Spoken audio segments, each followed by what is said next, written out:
quiet archive record. Tonight, we're stepping into a slow unfolding. Settle in, let the outside world dissolve, and gently descend into tonight's world. In this record, we follow a disaster that begins as a faint dot on a screen, a tiny moving point of light. At first, it looks like the familiar story. More data, shrinking uncertainty, a likely miss. But the numbers do not relax. The orbit tightens. The risk rises. Humanity tries to nudge it. The first attempt buys time, but not enough. A second attempt changes the object and fractures it. One incoming body becomes several. On impact day, Earth is struck in 3 different ways: sea, land, and sky. And afterward, the world enters a long season of smoke, strain, and rebuilding. This is Asteroid Impact. Chapter 1. The dot that should not be there. It begins in the quiet way that most big events begin. A screen in a dim room, a pattern in a stream of pictures. A person who has trained their eyes to notice what does not belong. The images are plain, a field of stars, black velvet scattered with points. And then, on the next frame, the smallest shift, a speck that moved. At first, the speck has a temporary name, a string of letters and numbers that sounds like a password. It is filed the way thousands of other near-Earth objects are filed, detected, logged, tracked. This is normal. This is daily work. Most of the time, the story ends there. The object passes far away. The database grows. The planet sleeps. But tonight's object does not settle into the safe category. Because as the days pass, the dots on the graph do not spread out in comfort. They tighten, they lean, they begin to point. The first warning is not a siren. It is a probability. That is the range where history remembers.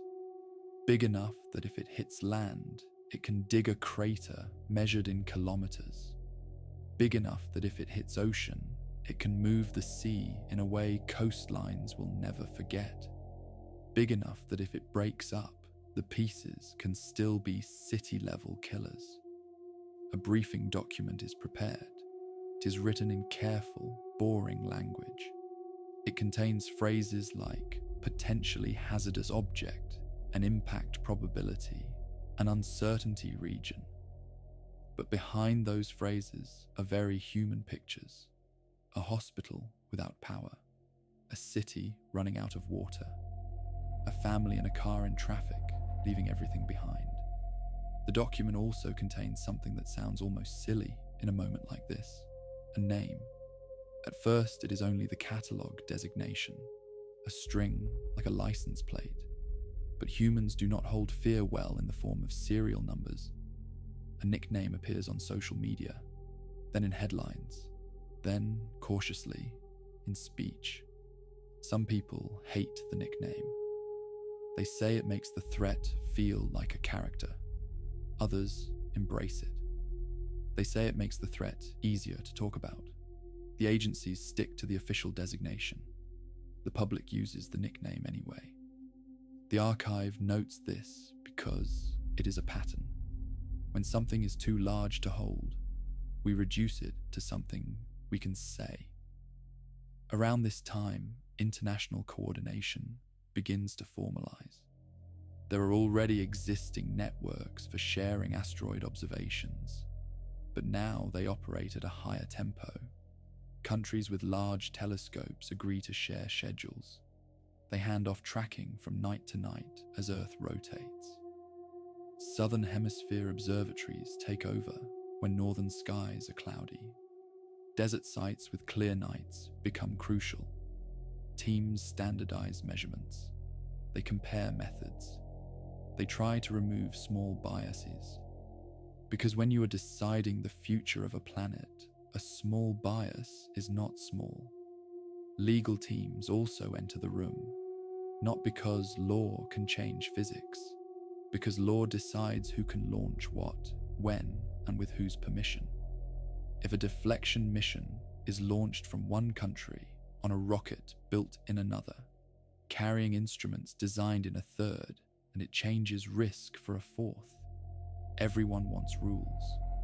The archive records the strange calm of these discussions, not because anyone feels calm, because calm is how adults talk when they are trying not to be overwhelmed. In a closed-door session, someone asks the simplest question: if we cannot move it enough, how do we plan for impact? This question changes the tone, not because it introduces fear. Fear was already there, because it introduces acceptance. You can plan for two futures at once. You can try to deflect while also preparing. That is what the planet begins to do. The first major decision is not about rockets. It is about when to tell the public. Telling too early invites chaos. Telling too late invites betrayal. The agencies choose a middle path. They speak. They show the data. They speak slowly. They repeat the same key points. This is not certain. We are watching. We will update. The first press conference is held in daylight. A spokesperson stands in front of a logo. They use the word chance carefully. They explain how probabilities work. They explain that early estimates are often wrong. They explain that more data often moves an object into the safe zone. The public hears the calm tone and tries to match it. But questions arrive immediately. How big? When? Where? Can we stop it? The spokesperson cannot answer where yet. Not because they are hiding it, because they cannot. At this stage, the uncertainty is like a wide ribbon draped across the planet. A line of possibility, not a point. Over the following months, the ribbon narrows. The orbit becomes sharper. The world begins to understand what an impact corridor means. Not a dot, a long strip, a moving line. Maps begin to circulate. Some are accurate, some are not. The accurate ones come with disclaimers. The inaccurate ones come with dramatic music.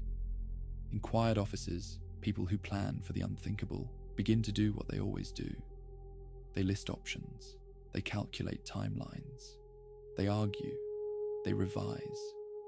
And the archive listens for smaller sounds. A late-night email. A rushed phone call. A scientist whispering into a microphone at 2 a.m. because their family is asleep in the next room. Outside, life continues. A train arrives. A dog barks. A movie plays. And somewhere, in the middle of a normal night, someone steps outside and looks at the stars. They cannot see the asteroid. It is there. It is moving. But it is still just a dot. The archive marks this as the first strange emotional mismatch. How can something invisible change everything? In the early record, there is a moment that rarely makes it into headlines. It is a night when the object is briefly lost. A few cloudy evenings. A schedule conflict. A telescope that needs maintenance. For a week, the asteroid is not observed. Not because it disappeared, but because the sky did what the sky always does. It became inconvenient. That gap creates a strange feeling in the people tracking it, because uncertainty grows when you stop measuring. They do not say this publicly. They simply work harder. More telescopes are asked to help. Amateur astronomers are invited into the process, given the best predicted positions, asked to contribute images. It is one of the first quiet examples of how modern science can become a public effort. Within days, the object is recovered. The orbit cloud tightens again. The chance is still there. And the archive notices something else, a shift in the way people talk about time. Before the dot, time was a river. After the dot, time becomes a calendar. People begin to say things like, after the flyby, even though there is no flyby. They say, before the window. They say, if we make it past the date. This is what a distant threat does. It rearranges language. It also rearranges calendars. Cities schedule drills. Universities schedule public lectures. Emergency services run practice alerts. For many people, this is the first time they hear the emergency tone on their phone, and it is not a test. The message is short, not frightening, just real. This is an information update. No action required at this time. And still, hearts beat faster. Because the sky has entered the notification system. Chapter 2. The year the world looked up. Time splits into 2 speeds now. There is normal time, classes, work, meals, music. And there is asteroid time, updates, briefings, maps. The second major update comes after months of more observation. The numbers have changed, not worse, not better, more certain. The probability is still not 100%, but it is rising. And now there is a date window, not a dramatic countdown clock, a span of days narrowed by physics. The corridor is tight enough to draw in a way people can understand. It crosses oceans and continents. It passes near places with names. And that is when the story becomes personal. A threat that might land anywhere is abstract. A threat that might land near your coast, near your capital, near your childhood town, becomes a thought that sits at the edge of every conversation. The world reacts the way it always reacts. Some people dismiss. Some people obsess. Most people try to find a workable middle. The dismissers say it will miss. They say we have bigger problems. They say this is fear dressed up as science. The obsessors refresh pages like it is a sport. They learn to read orbit diagrams. They follow scientists like celebrities.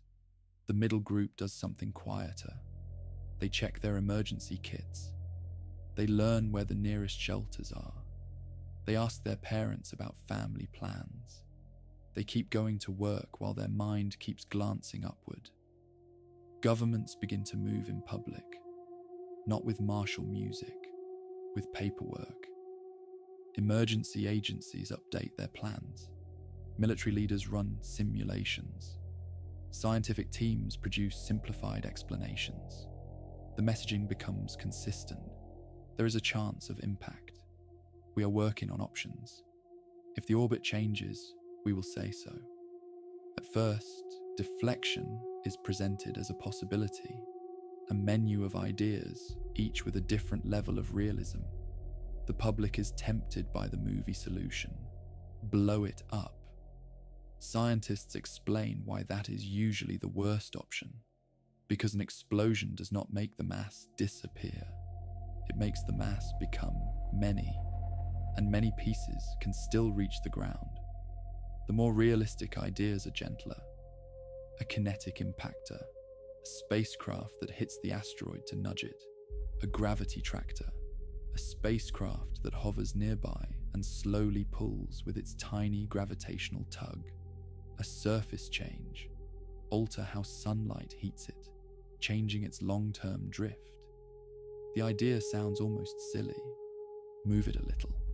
But in space, if you change something early enough, a tiny push becomes a big miss. The problem is time. Deflection is a race between engineering and a rock. The earlier you act, the less you need to do. The later you act, the harder it becomes. There is another problem too, one that is not about rockets. It is about nature.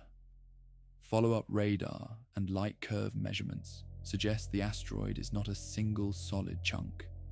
It looks like a rubble pile, a mass of broken rock and dust held together by weak gravity and gentle contact. That phrase spreads. It becomes a meme, a cosmic junkyard. But the phrase matters, because pushing a solid object is different from pushing a pile. If you hit a rubble pile too hard, it may not move as one, it may break. Scientists explain this without drama. They show images of known rubble piles. They explain that space rocks are survivors of ancient collisions. Many of them are already cracked. The world listens and also misunderstands. Some people hear rubble pile and think it is weak and will burn up. Others hear rubble pile and think it is unpredictable and will scatter. Both reactions hold a piece of truth. During this year, information becomes its own kind of weather. There are accurate forecasts. There are bad forecasts. There are people who claim secret knowledge. There are people who sell survival packages. There are videos with dramatic music, red arrows, and capital letters. The archive records how quickly fear becomes a market. It also records how quickly responsibility appears. Teachers talk about impacts in class. Hospitals review surge capacity. Local governments check evacuation routes. Utility operators examine backup plans. People who never cared about emergency supplies buy flashlights, not because they expect the end, because they now understand how quickly ordinary systems can fail. The archive follows a handful of ordinary lives. A student in a small apartment, 20 years old. They scroll the news at midnight. They see the words impact probability and feel their stomach drop. They do not fully understand the chart. They do understand their mother. They call. The call begins with a joke, then becomes quiet. They talk about what to do. The mother says, "We will wait for more info." The student says, "What if it hits here?" The mother says, "Then we will do what we always do. We will take care of each other."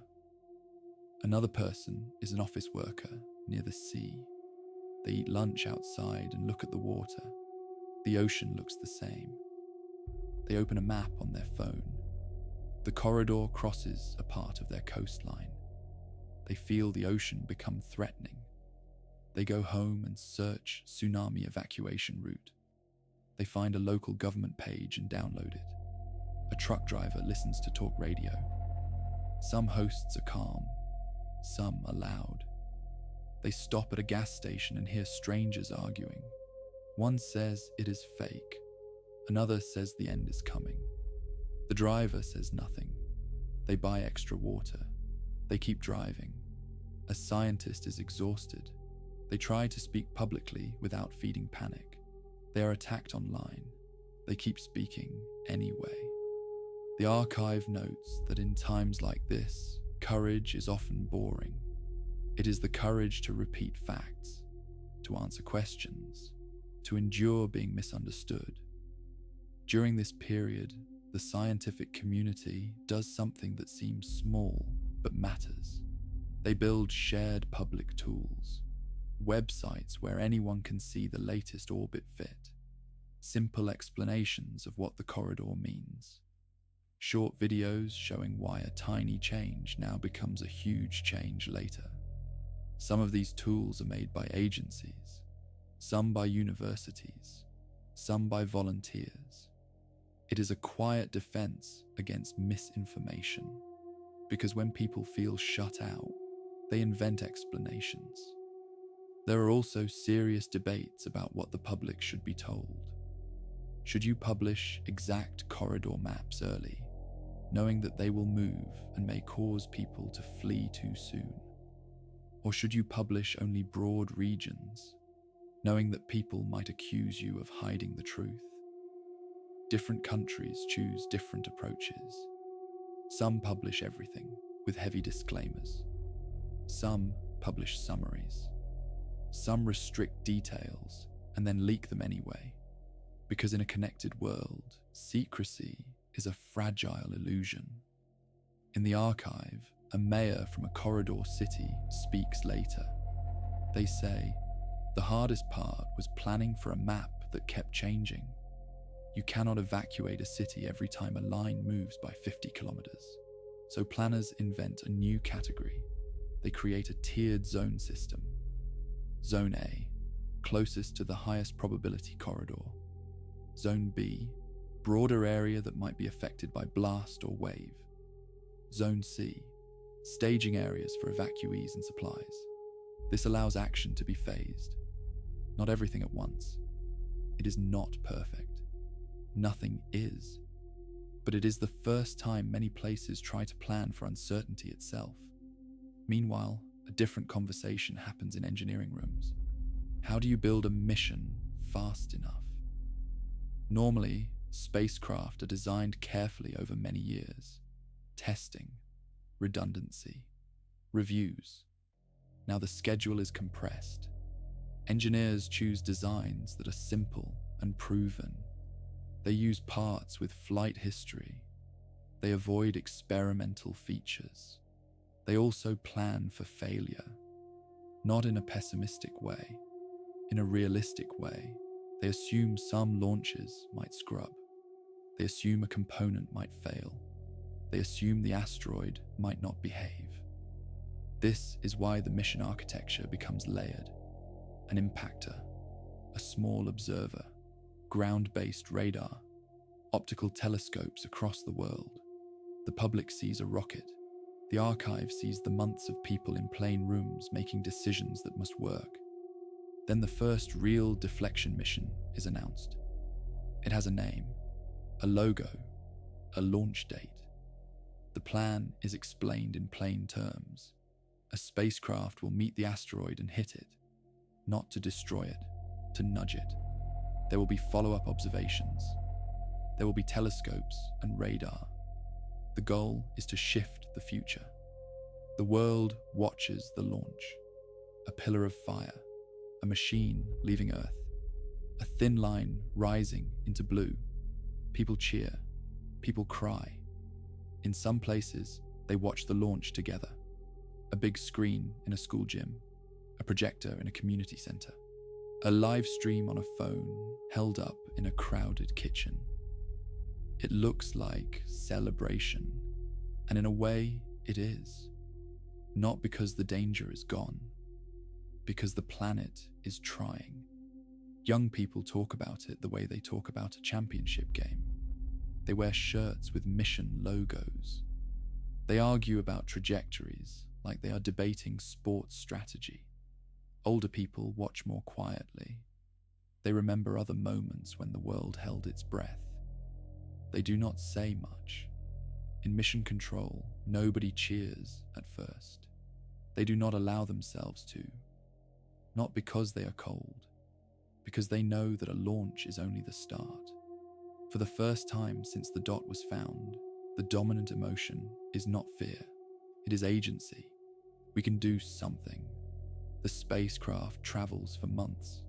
In that time, the impact probability continues to change, sometimes down, sometimes up. The public learns another difficult truth.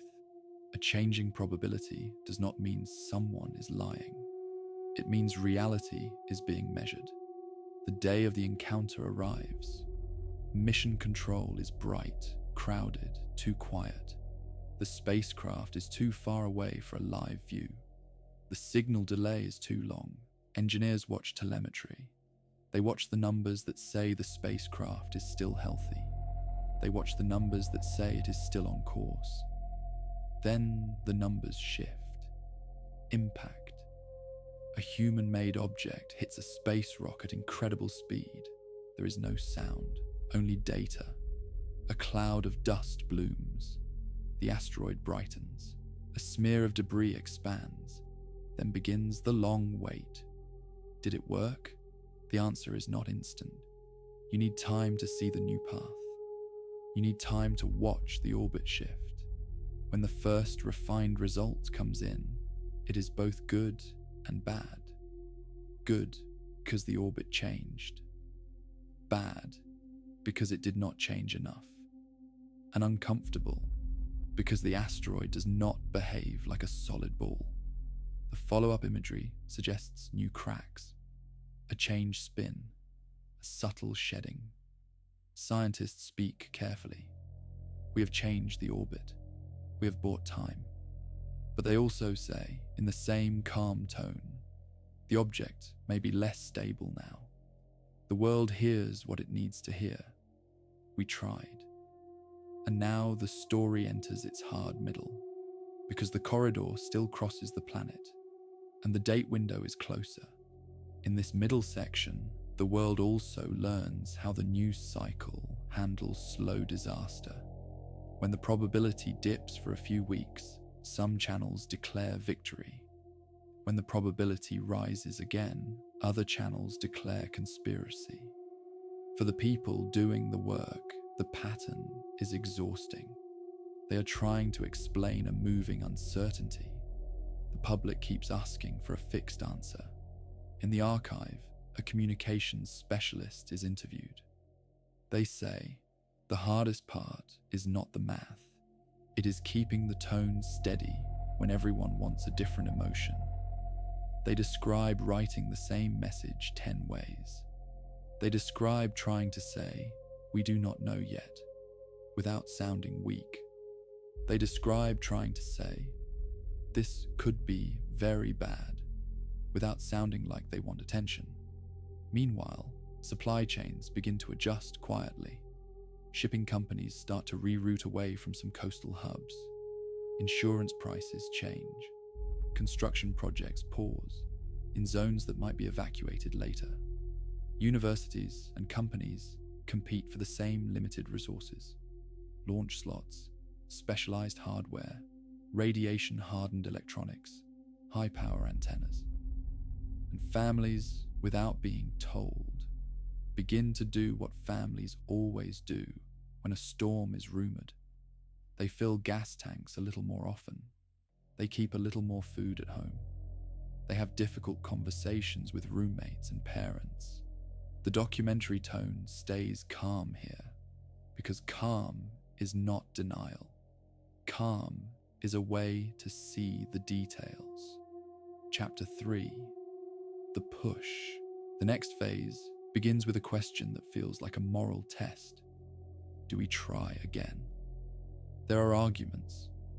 One side says another hit might break it. Another side says if we do nothing, we accept impact. There are also questions of fairness. If you can move the impact point, you can move danger from one region to another. Who decides? The archive notes how quickly a scientific problem becomes a human one. Because even if everyone agrees the asteroid must miss Earth, people do not agree on what risk is acceptable in the attempt. The meetings are long. They involve maps. They involve probability bands. They involve hard words like acceptable loss spoken quietly and then apologized for. And time keeps moving. Rockets take time to build. Payloads take time. Launch windows are real. Space is not a room you can sprint across. It is a distance. So the plan becomes layered. A second deflection attempt, designed to be more controlled. And a second layer that is not deflection at all. Preparation. Because if the asteroid, or fragments of it, hit, the aftermath will not be a single day. It will be a season. The world begins to prepare for that season the way you prepare for winter. Not with a single heroic act, with storage, with redundancy, with boring resilience. Food reserves are counted. Seed banks are discussed. Indoor farming projects are accelerated. Governments commission new greenhouses. Universities run crash programs on fast-growing crops that can tolerate lower light. Companies that build LED systems receive orders that would have sounded strange a year ago. Medical stockpiles increase. Water purification chemicals are shipped. Temporary clinic plans are drawn. Power grid operators harden key nodes. They prepare for overload. They prepare for storms. They prepare for smoke. Backup communication networks are set up. Satellite phones, emergency radio repeaters, mesh networks. Some countries coordinate fuel reserves. Some cities identify buildings that can serve as shelters, sports arenas, convention centers, underground stations. The goal is not to hide from a global shock. You cannot hide from it. The goal is to reduce the second wave, the wave of hunger, the wave of chaos, the wave of long outages. The public experiences this preparation in visible ways. Grocery stores place limits on certain items. Emergency agencies run public drills. Phones receive alerts that include new words. In corridor zones, local governments begin to offer relocation support, not mandatory, optional. But the effect is the same. People move. A family decides they would rather lose money than gamble. They rent out their place and go inland. A student transfers schools. A nurse accepts a job in a different city. Some people refuse. They say the risk is still small. They say they will not be pushed around by a map. And some people cannot move. Their jobs are tied to the region. Their care responsibilities are fixed. They do not have savings. The archive treats these choices gently. It does not judge. It records. Meanwhile, the asteroid continues to behave like a damaged object. Telescopes and the follow-up spacecraft see subtle dust puffs, a faint halo. Not a bright comet tail, a wounded rock releasing grit. This matters. Tiny forces add up. A little sunlight pressure on dust, a little change in spin, a little outgassing of trapped material. The corridor slides. The date window shifts by hours. The public watches maps update the way they watch weather forecasts. A coastline that was safer becomes more exposed. A region that was exposed becomes safer. Human minds struggle with moving targets. We want fixed answers, but the future is being measured in real time. Then the second deflection mission launches. It is more cautious. It aims for a different part of the asteroid. It is designed to change timing more than direction, so Earth and asteroid are not at the same place. Again, the world watches a rocket climb. Again, there is hope. Months later, the encounter arrives. Telemetry flows. Engineers speak in short phrases. And then, a change that makes the room go still. Multiple radar returns. Multiple bright points. The asteroid is fragmented, not into dust, into several major pieces. A cluster. A single incoming body is now a family of incoming bodies. The mission did push, but it also broke. Scientists do not celebrate. They do not panic. They go quiet. Because the story now has more edges. The good news is that smaller pieces can burn more in the atmosphere. The bad news is that several pieces are still enormous. And now, instead of one impact corridor, there are several, like a hand with fingers, a chain of possible strikes. When the public is told, officials use careful language. The asteroid has fragmented. The risk profile has changed. They do not say, "We made it worse," even though some people will accuse them of that. They also do not say, "It is fine," because it is not. They explain what they know. They show what they do not know. They explain that the fragments are still close together in space, but they spread over time. They explain that some fragments might miss entirely. They explain that some might enter the atmosphere and break up. They explain that one or more could still reach the surface. The phrase "one or more" is a spark. It lights imaginations. People imagine a storm, a rain, a cinematic apocalypse. But physics is not cinematic. It's unspecific. A fragment either hits or it misses. And if it hits, the exact place matters. Officials begin to talk about zones rather than points. They talk about what happens in any impact. They begin to prepare people for the idea that survival depends partly on location and timing. the final months begin. The fragments are now bright enough that amateur astronomers can see them through backyard telescopes. People gather on rooftops. They aim lenses. They share images. A strange new culture forms. People who never cared about astronomy learn to read the sky. They learn that space is not far. It is right above you.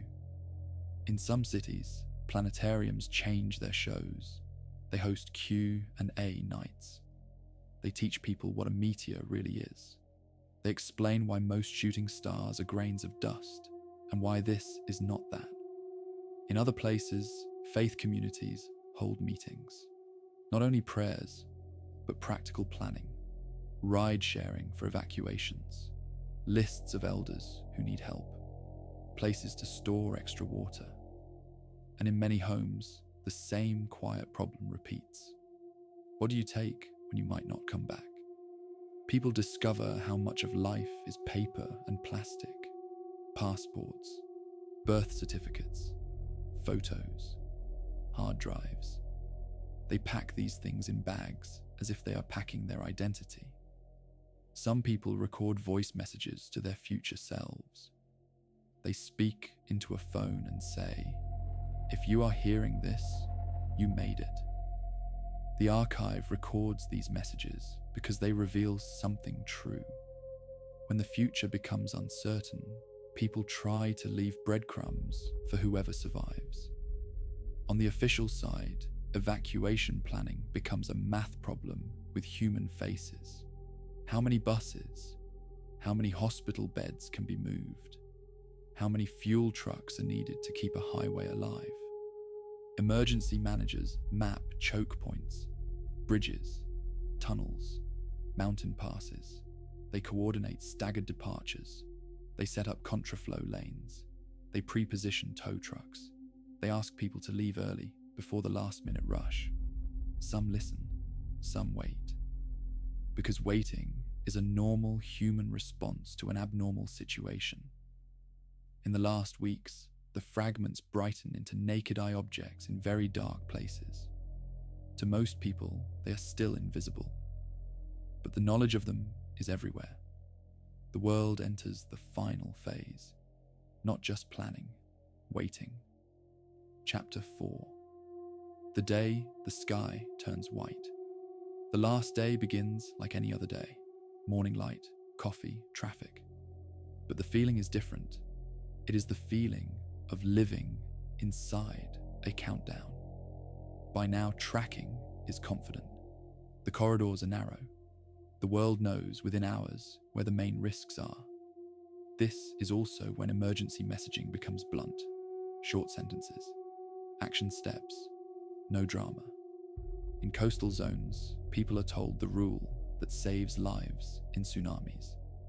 If you feel the ground shake, if you see the sea behave strangely, if you hear sirens, do not go to the beach. Go up, go inland. Do not wait for a perfect confirmation. In airburst zones, people are told something that feels counterintuitive. Stay away from windows. Do not stand outside to watch. A bright sky can be followed by flying glass. In potential land impact zones, people are told to leave early, not because officials enjoy evacuations, because the last hours are unpredictable. A road can clog, a bridge can close, a vehicle can run out of fuel. The documentary pauses to note a simple truth. Evacuation is not a single event. It is a system. If everyone leaves at once, nobody leaves. So authorities stagger departure times. They open shelters far from likely hazards. They set up fuel points. They deploy simple signs. They also deploy something else. Rumor control. Hotlines staffed by tired people answering the same questions. Web pages updated hourly. Radio broadcasts for those without stable internet.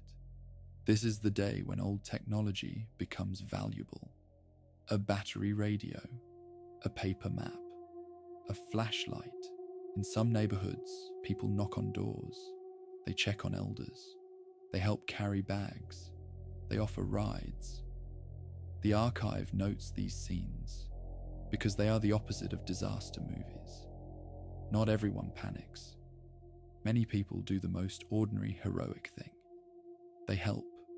Sometimes they help without speaking, just moving when needed. One large fragment is predicted to impact the ocean. Another large fragment is predicted to impact on land. Another is likely to break up high, producing an airburst. The words likely and predicted do not comfort.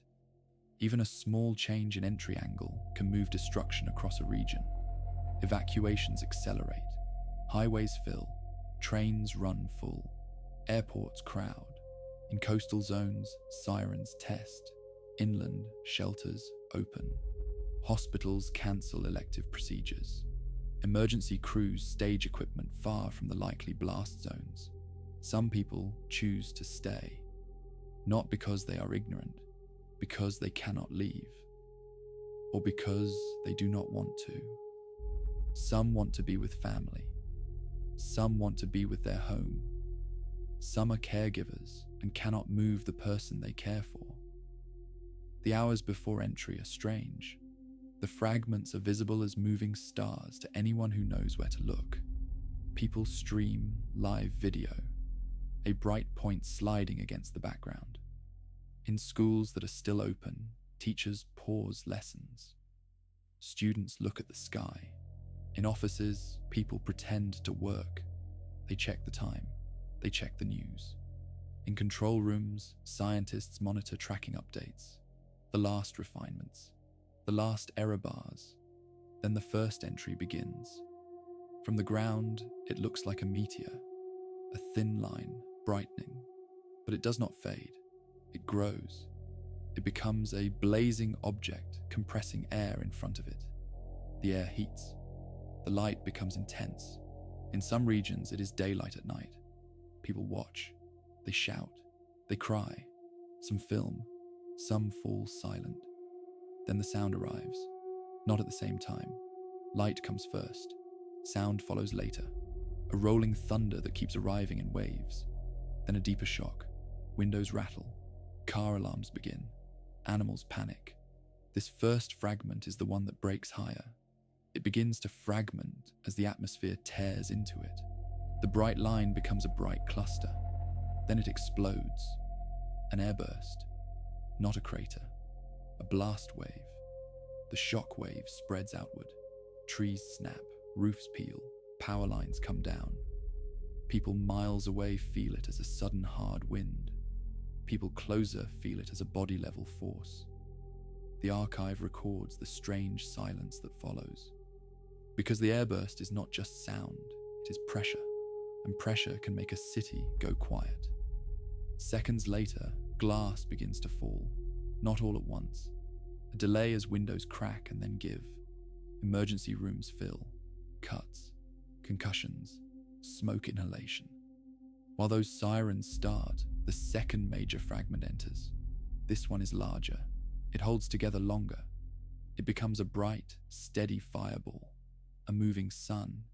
It crosses the sky over the ocean. People on ships see it and feel small. People on the coast see it and feel the horizon become dangerous. Then comes the ocean impact. There is no gentle splash. A cavity opens. Water is pushed aside. The sea surface rises and falls like a giant chest breathing. A shockwave travels through water and air. The near field is violent. Water turns to vapor. Spray becomes a wall. The most immediate danger is along nearby coasts. A wave forms and spreads. It is not a simple wall. It is a complicated set of waves. Some coastlines are hit harder. Some bays amplify. Some harbors become traps. In some places, the first wave is not the worst. In some places, the sea retreats first, exposing mud and wreckage, and then comes back. Coastal evacuation routes are tested in real time. Some people get away. Some do not. The archive records how quickly minutes becomes the most valuable currency. Farther away, across the ocean basin, the wave becomes a long, fast pulse. it is still deadly when it arrives hours later. The ocean impact also sends a plume into the sky, a column of steam, salt water vapor, dust from the seafloor. It climbs, it spreads. Salt aerosols can seed clouds. Fine dust can travel far. Now the planet is not only damaged on the surface, it is altered above it. Later, the land impact fragment arrives. This one is predicted to strike in a broad inland region. By now, evacuations have thinned the area, but not emptied it. You cannot empty everything. Not fast enough. Not completely. From far away, people see the sky brighten. They see shadows sharpen. They see clouds lit from below. Then the impact, a flash, a shock wave, a roar that arrives in stages. The ground shakes. In the region, the world becomes a lesson taught by force. The blast wave knocks down buildings. It turns glass to knives. It uproots trees. A crater forms. Hot debris is thrown outward. Rock becomes airborne. Some debris falls back as burning fragments. It ignites forests. It ignites neighborhoods. Fire is not a side effect. It is part of the physics. Because when you throw heat and broken material across a landscape, you create ignition everywhere. Far away, people feel an earthquake. In some places, it is the strongest shaking in living memory.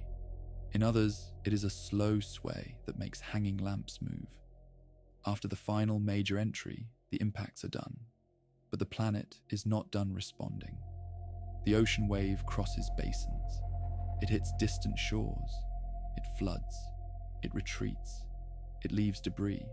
The fires spread. Smoke rises. Power grids fail. Communications overload. Cell towers lose power. Networks choke. The world becomes suddenly local because long-distance help is slow, because roads are damaged, because airports are overwhelmed, because smoke makes flying dangerous, because ports are wrecked, night falls. The sky is not dark. It is veiled, not stars. A thin haze. The first visible sign that the aftermath will not be a day. It will be a season. In the hours after Impact Day, the world learns that disaster has phases. Phase 1 is physics, the bright line, the blast, the wave. Phase 2 is systems, power, water, phones, hospitals. Phase 3 is people. The archive slows down here, because this is where the documentary stops being about the sky and becomes about streets. In the coastal zones hit by the ocean wave, the first night is full of motion. Emergency crews work in water up to their waists. They move by flashlight. They listen for voices. They do not always find people alive, but they keep looking anyway. In some towns, the water does not fully retreat. It pools. It contaminates wells. It turns basements into hazards.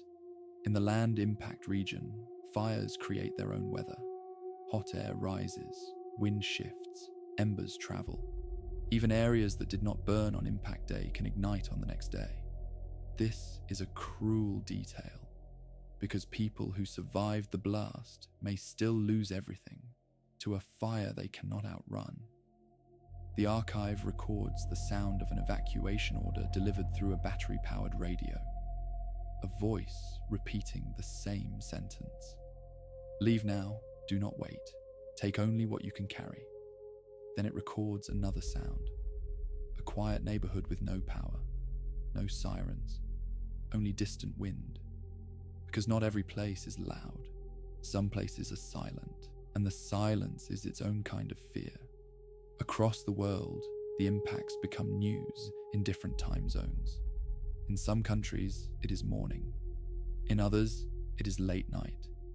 People wake up and check their phones. They see images of a bright sky. They see a coastline underwater. They see a fire line. And the mind struggles to understand scale. A single asteroid, several fragments, multiple disasters. The archive adds context here, gently. A few hundred meters of rock moving at cosmic speed, carries more energy than people can intuit. You do not need a science degree to understand it. You only need to understand that speed is a multiplier. The airburst shows that even without a crater, energy can arrive as pressure.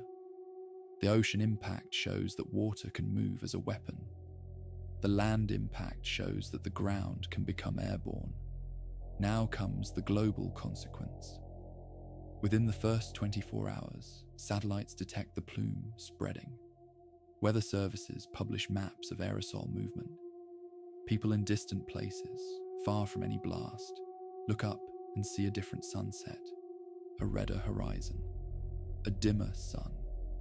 This is the first moment many understand that they are part of the story.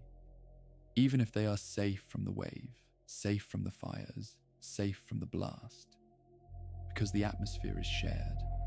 In the second day, airports shut down across some regions. Not because runways are broken, because visibility is poor, because ash in engines is dangerous. Shipping slows.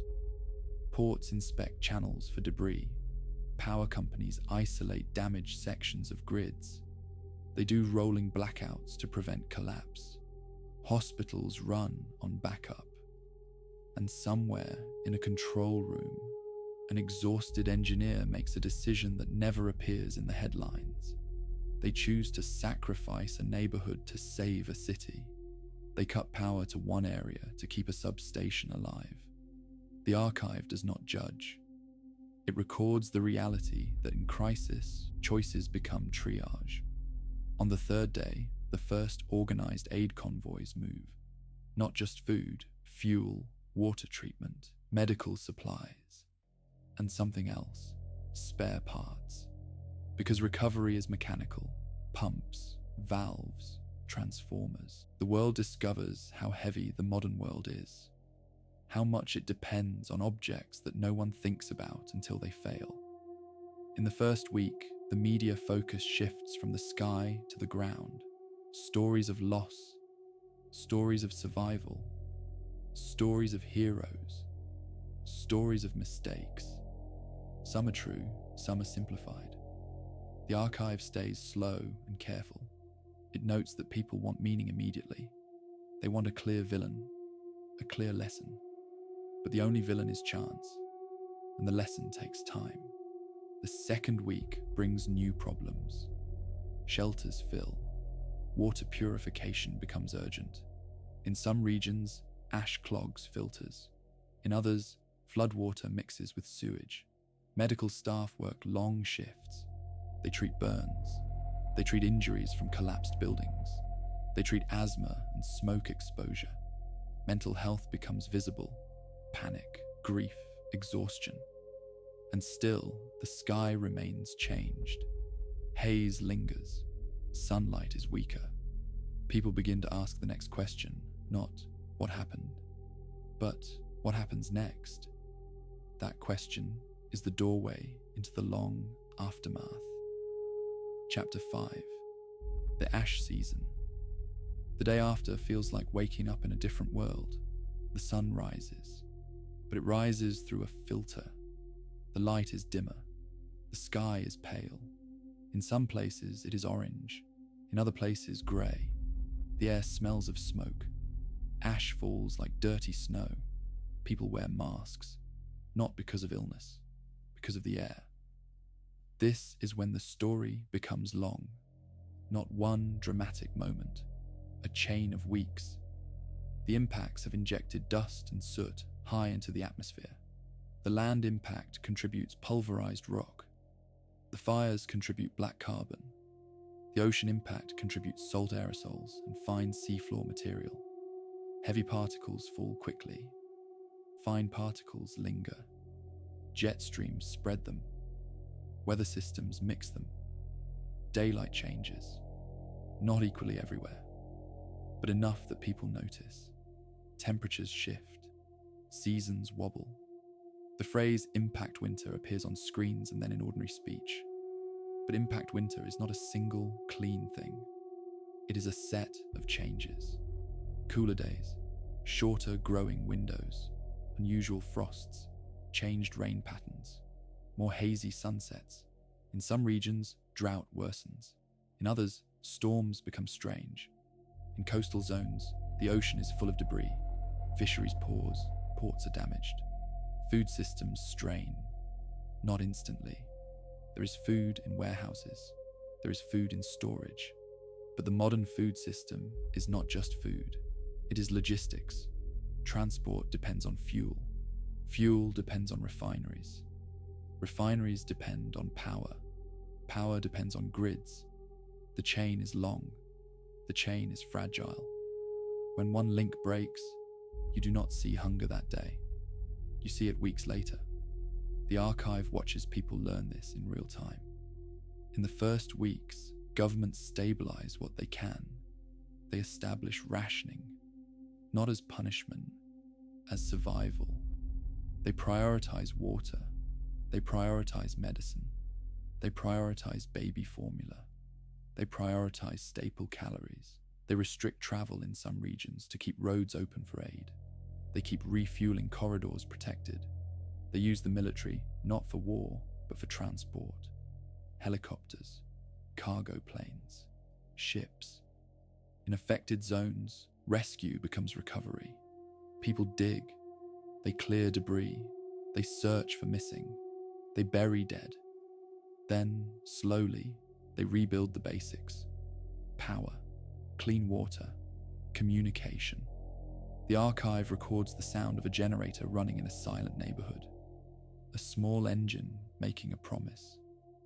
It records the first time a hospital regains full power. The moment when lights stop flickering. It records a school that reopens in a gym. Children sitting on the floor. A teacher writing on a board.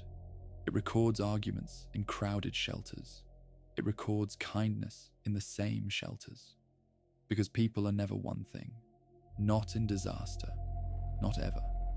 Secondary disasters arrive.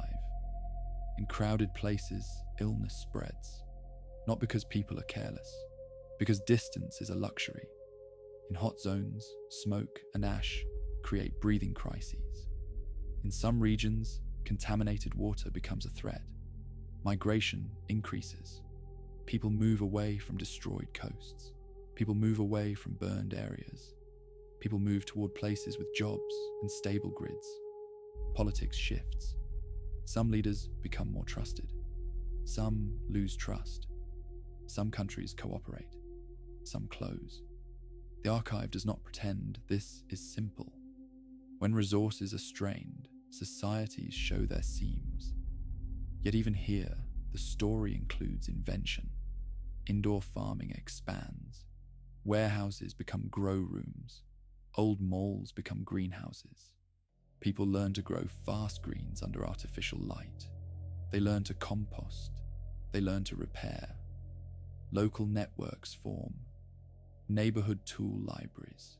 Community kitchens. Shared charging stations. The world becomes more local.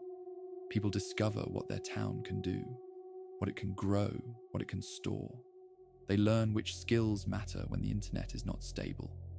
A mechanic, a nurse, a water technician, a farmer. Fame becomes less important than reliability. Science continues. Even in disaster, people measure. They measure sky clarity. They measure temperature. They measure crop yield. They monitor the remaining aerosols. They model recovery. They also track the fragments. Not because more are coming, because the habit of watching is now permanent. The first year is the hardest, not only because of physical damage, because of psychological damage. The mind wants the world to return, but the world does not return. It becomes something else. Accepting that is its own kind of grief. There is another layer to this season that does not show up in the first dramatic footage. The slow damage. Ash does not only fall on streets, it falls on machinery. It clogs air filters. It scratches moving parts. It contaminates open water reservoirs. In some places, People tape towels around door seams. They wipe surfaces every day. They learn that dust can be an enemy, even when it is not toxic. Economies also shift in a way that feels both sudden and delayed. Markets react instantly. Prices jump. Insurance collapses in some regions. But the real economic change happens as supply chains reroute. Factories that relied on parts from affected ports stop. Stores that relied on weekly shipments run out. The archive records a small but telling detail. A repair shop runs out of a specific kind of belt. Not food. A belt. And without it, a water pump cannot be fixed. That is when people understand that scarcity is not always about the obvious thing. It is about the overlooked parts that keep the obvious things working. Chapter 6. The long rebuild under dimmer skies. The sky clears slowly, not in a single morning, not with a satisfying reveal. It clears in increments. A day with a sharper sun, a week with more blue, a season where sunsets are less strange. But the world that emerges is not the old one. It is a world with new maps, coastlines changed by waves, cities moved inland, new laws about where you can build, new rules about what you must store, new respect for redundancy. In the first years, rebuilding is triage. Restore power, restore water, restore transport, clear debris, repair bridges, rebuild ports. In the impact regions, some places are never rebuilt, not because people forget, because the ground is unstable, because the soil is contaminated, because the risk is too high. Those places become zones, research zones, memorial zones, no-build zones. The archive watches a kind of mourning happen in infrastructure, when a road is not reopened, when a town is not re-established, when a map is redrawn. But the archive also watches resilience. People do not only rebuild what was, they rebuild differently. They bury power lines. They diversify energy sources. They create microgrids. They redesign water systems to handle contamination. They build more storage. They move critical hospitals away from coastlines. They design shelters as part of daily life. The world learns to live with the idea of rare catastrophe, not as a constant fear, as a known possibility. This changes culture. Children in schools learn about impact risk the way older generations learned about fire safety. They learn what an alert means. They learn where to go. They learn the difference between watching and acting. The archive notes that this is a strange kind of progress. Progress that comes from pain. Progress that no one wanted. But still, progress. There are also political shifts. Some governments fall, some rise. New alliances form. Not because people become suddenly kind, because they have to. Food and fuel become shared concerns. Migration becomes a permanent topic. The archive records debates about fairness. Who gets help first? Who gets rebuilt? Who gets to return? These questions do not have perfect answers, but answering them openly is better than answering them silently. There is also a scientific shift. The world invests in monitoring, not only asteroids, weather, supply chains, infrastructure, health. The story teaches that modern life is a web. When one strand breaks, others strain. So the response becomes systemic. More sensors, more redundancy, more planning, more practice. The archive follows a city several years later. A city that was in the impact corridor. It was evacuated. It was spared. It did not know it would be spared. It remembers the days of waiting.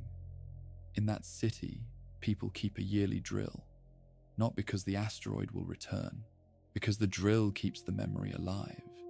It keeps the muscles trained. It keeps the systems tested.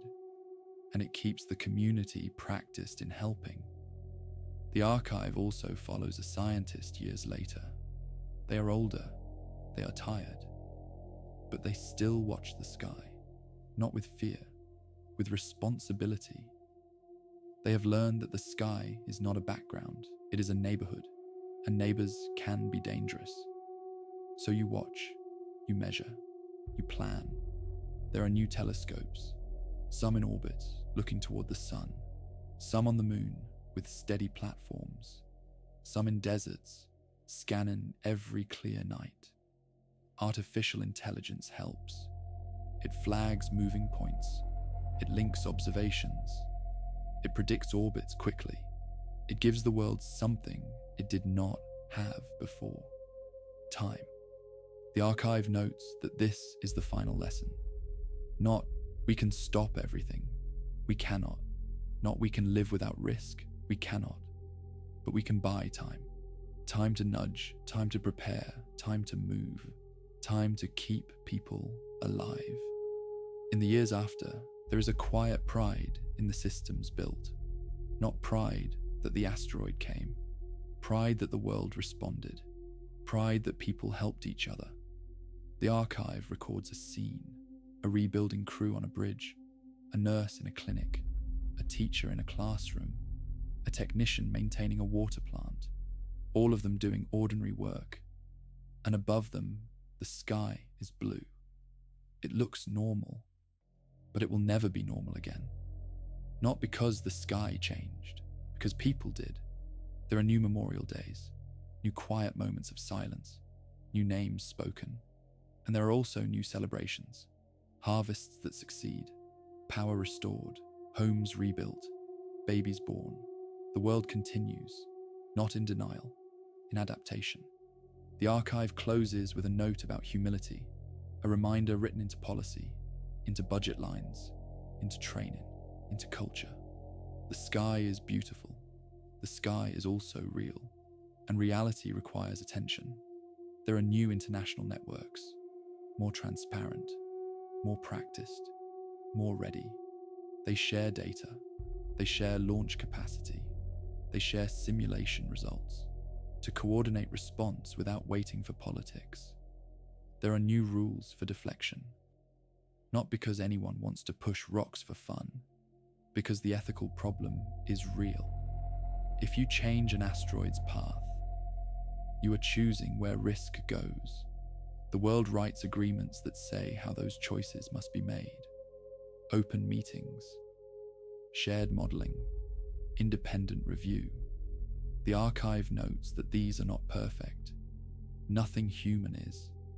But they are attempts to prevent the worst failure of all. Not the impact, the betrayal. There is also a shift in how people think about fragility. Before, many believed that modern life was stable by default. Now, people know stability is a project. Food does not appear. It is grown, moved, stored, protected. Electricity does not simply exist. It is generated, balanced, maintained. Water is not magic. It is infrastructure. This knowledge makes some people anxious. It makes other people empowered. A new respect grows for maintenance, for the workers who keep systems running. There is also a shift in entertainment and media. For a while, people cannot watch disaster movies, not because anyone bans them, because the images are too close. Some creators stop making apocalypse stories. Others make them differently, with less spectacle and more focus on systems. Music changes too. Concerts become fundraisers. Lyrics include the sky. This is not the most important part of recovery, but it shows something human. We process the unthinkable through story.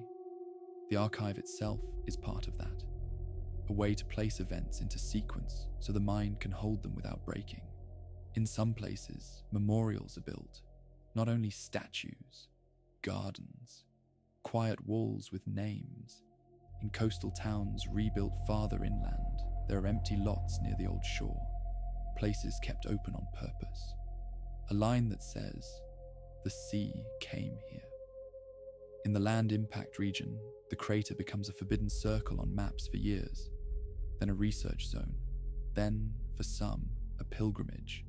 People visit not to celebrate, to understand.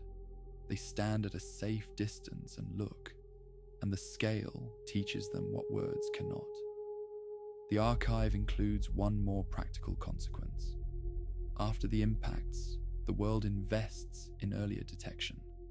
Not just bigger telescopes, better software, more automated scanning, more coverage of the sky near the sun, where objects can hide in glare. Because the best deflection is time. Time turns a desperate push into a gentle nudge. Time turns evacuation into orderly movement. Time turns panic into planning. The archive follows one person, years later. They stand outside at night. The sky is clearer. The stars are back. They see a faint moving point, a satellite, a meteor. Their chest tightens. Then they breathe. Because now the world watches. Now the world has eyes. Now the world has plans. Not a promise of safety, a promise of attention. To look, to prepare, to protect, to keep the lights on for each other. This was a quiet archive story, where the story ends, sleep begins,